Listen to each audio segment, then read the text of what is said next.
মেঘ বলতে আপত্তি কি? বেশ, বলতে পারি। ছাদের ওপর মেঘ দাঁড়াতো ফুল পিসিমার বাড়ি। গ্রীষ্ম ছুটি চলছে তখন। তখন মানে কবে? আমার যদি 14, মেঘের 16-17 হবে। ছাদ থেকে হাত ছানি দিত, ক্যারাম খেলবি আয়। সারা দুপুর কাহাতকার ক্যারাম খেলা যায়। সেই জন্যেই জোচ্চুরি হয়। হ্যাঁ, জোচ্চুরি হতো। আমার যদি 14, মেঘের 15-16 মতো। ঘুরিয়ে দিতে জানতো খেলা। শক্ত ঘুটি পেলে জায়গা মতো সরিয়ে নিত আঙুল দিয়ে ঠেলে।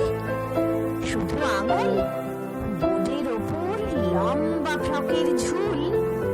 ঝপাং ফেলে ঘটিয়ে দিত ঘুটির দিক ভুল। এইখানে না ওখানে, এইটা না ওটা। ঝাঁপিয়ে পড়ে ছিনিয়ে নিল ঘুটির বাক্সটা। ঘুটিরও সেই প্রথম মরণ।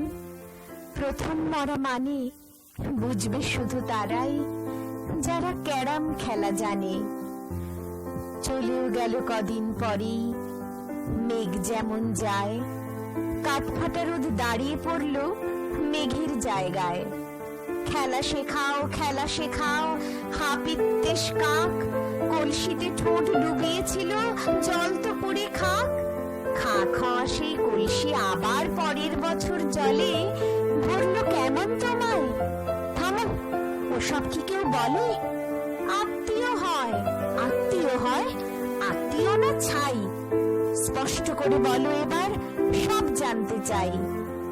2-3 ক্লাসের বয়স বেশি। গ্রীষ্ম ছুটি হলে ঘুরেও গেছে 2-3 বছর। এই জানে সকলে।